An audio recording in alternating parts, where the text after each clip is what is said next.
NEET paper leak एक ऐसा मुद्दा जिसने पूरे देश का ध्यान खींचा है। आज के इस विश्लेषण में हम ठीक यही देखने वाले हैं कि आखिर सीबीआई की ताज़ा कार्रवाई किस दिशा में बढ़ रही है। एक राष्ट्रीय स्तर की इतनी बड़ी परीक्षा का सिस्टम आखिर भेदा कैसे गया। बिना किसी देरी के सीधे तथ्यों पर आते हैं। लेकिन आगे बढ़ने से पहले एक बेहद बड़ा सवाल उठता है। इतनी बड़ी परीक्षा जो इसमें लाखों बच्चे बैठते हैं, उसके लीक के तार आखिर सीबीआई ने पुणे के एक आम से घर तक कैसे जोड़े? ये सब कैसे हुआ? चलिए एक-एक करके इस पूरे क्रम को समझते हैं। इस पूरे मुद्दे की बुनियाद को समझने के लिए हमें मई 2026 के उस दौर में चलना होगा।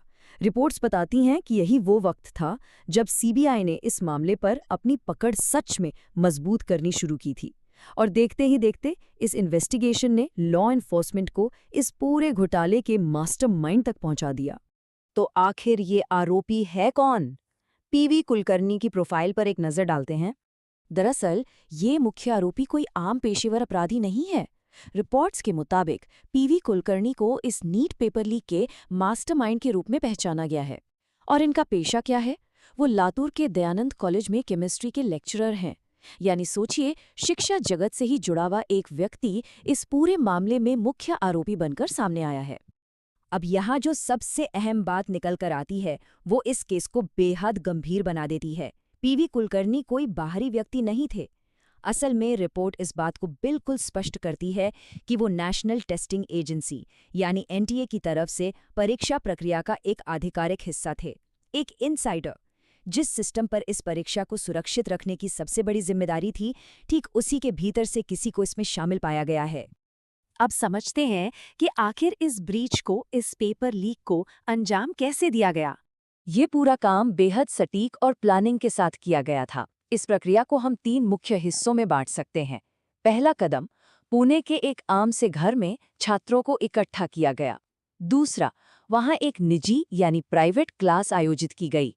और तीसरा और सबसे चौंकाने वाला कदम, इस क्लास के दौरान छात्रों को न सिर्फ सवाल बताए गए बल्कि सही उत्तर बोल बोलकर लिखवाए गए। ये कोई आम ट्यूशन क्लास नहीं थी, बल्कि प्रश्न पत्र बांटने का एक पूरा जरिया था। लेकिन इस बात का सबूत क्या है? यहाँ बात आती है एक एग्जैक्ट मैच की। जरा इस कंपैरिजन को देखिए। एक तरफ वो सवाल और जवाब हैं जो कुलकर्णी ने पुणे के उस घर में बच्चों को लिखवाए थे, और दूसरी तरफ है असली आधिकारिक नीट परीक्षा का पेपर। रिपोर्ट साफ कहती है कि लिखवाए गए सवाल असली नीट पेपर के प्रश्नों से हूबहू मेल खा रहे थे।